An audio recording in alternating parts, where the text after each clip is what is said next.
Hello, everyone.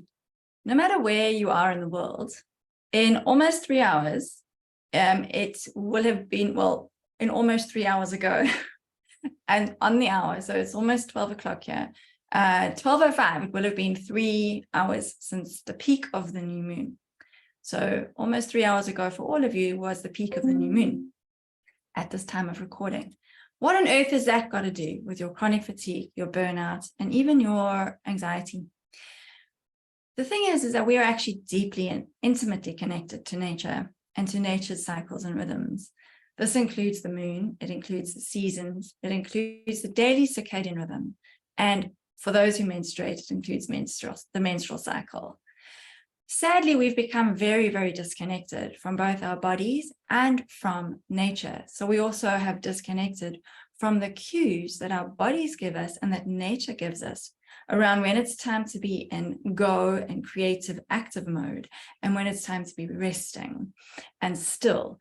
This is because society is very, very focused on productivity, on getting things done, on achievement, on success. And there tends to be a scarcity and urgency mindset, which makes us feel like there's not enough time, there's deadlines, everything needs to be done like this in order to get that completion that we're all seeking to feel worthy and to feel safe and good enough. Now, the crazy thing is that when we do this, we actually buy so much into scarcity and urgency that we're constantly burning ourselves out if we don't take that time to bring in the balance. But when we bring in the balance, sometimes, in fact, very, very often, we get a lot more done with a lot less output, a lot less physical output. When we work with that natural flow, with those natural cycles and rhythms, things seem to be a lot easier. And you often don't feel like you're trudging through mud when you're trying to get things done, or you're hitting a wall. It's actually quite incredible when you can leverage the times of productivity and creativity, how much easier things happen. And I know you've probably all experienced being in flow before, but maybe you haven't quite understood why you've been in flow.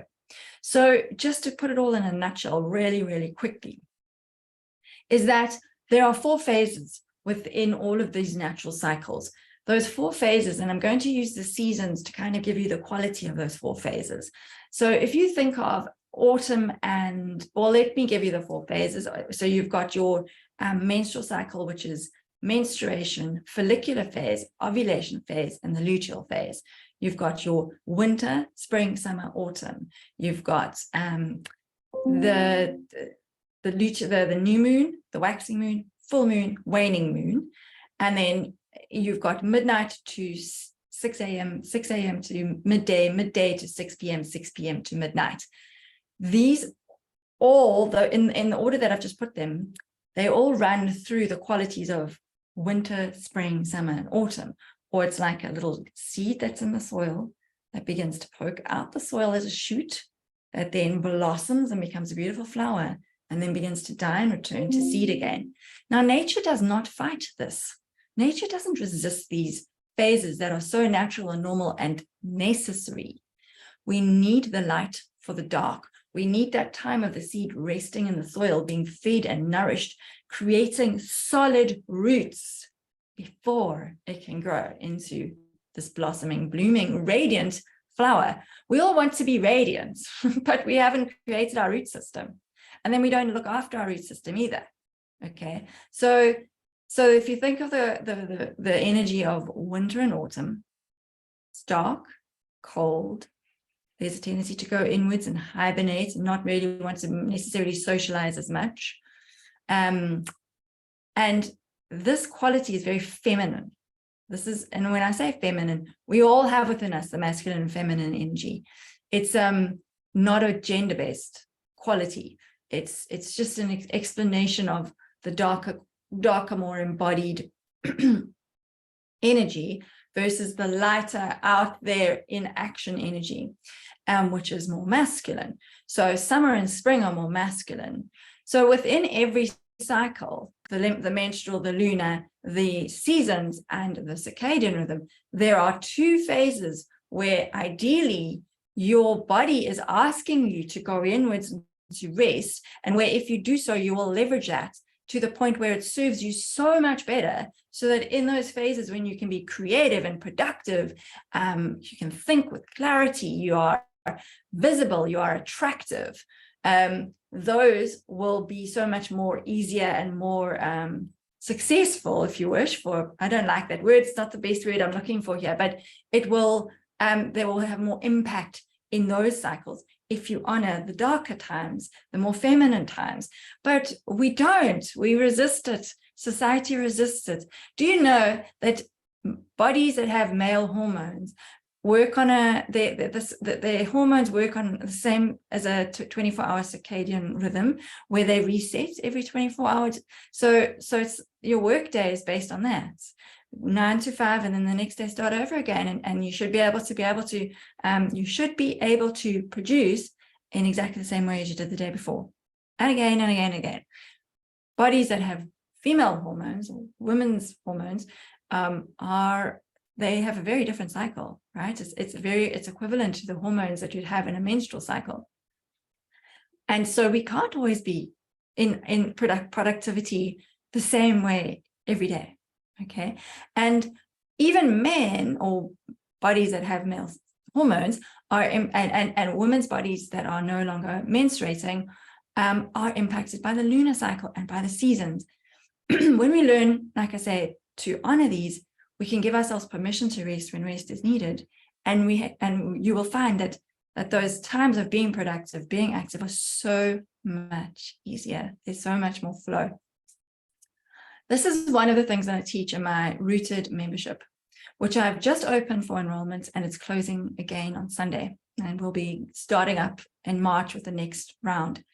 So in the flow phase, I share all of this information about how to work with natural cycles and rhythms. I share what is best to do in each cycle and rhythm, what will be most supported. And for instance, right now, in this new moon phase, very good time to set an intention. I explain why that is so. I explain how to work with that to manifest. I've sold 2 houses within a month using the lunar cycle. I've supported a friend to do the same thing. It's really powerful stuff. And it can really, really support health and well-being when you are connected back to your body and to nature. So let me just quickly share with you one of the bonuses that I have in my group. I share this cyclical planner. So this the cyclical planner, which tells you when what's happening with the moon, but it also has a focus on the menstrual cycle and the seasons, just to help you with your scheduling, where scheduling is flexible to keep this in mind. I also share this tracking tool. So the tracking tool is to help you to become familiar with your own particular relationship to these cycles and rhythms. And this was really profound for me as well, just in terms of learning when I do what best during a cycle. So I know, for instance, that I write the best in the new moon phase and in my menstrual phase, but not straight away in the sort of third, fourth, fifth, sixth days. So that was what I discovered. And then I get so much more done at that time versus hitting my head against the wall trying to do it another time. And I also share a planner explainer. I always just call it explainer. I don't know what else to call it. It explains how to use the planner and explains how to work with your 4 phases. And yeah, based on whatever body you're in. Okay, so this is a bonus that I share in the Rooted group. I also share an activation meditation to support you to use feminine energy to manifest, and this works very closely with cycles and rhythms too. And I share a little booklet which I put together around my vitality secrets, all the different things that have supported me to heal and to also maintain health and balance. Within the group, there's just so many tools and resources that I share. I love to hold space for women to remember their power, to remember their truth, to remember their own inner answers, instead of always giving their power away to everyone else, to tell them how to fix themselves, to tell them how to be better, to give them permission to rest. That is for you to take back. You have that power. and you always have.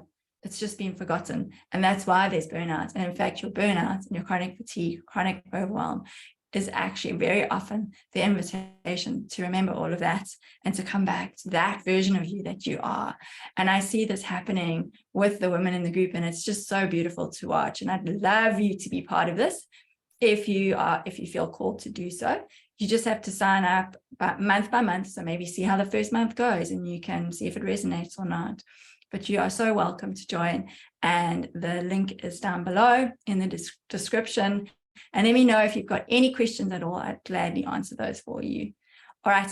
Take care, everyone. And maybe try and be a little bit slower today on this new moon. 2% more. Okay. Bye.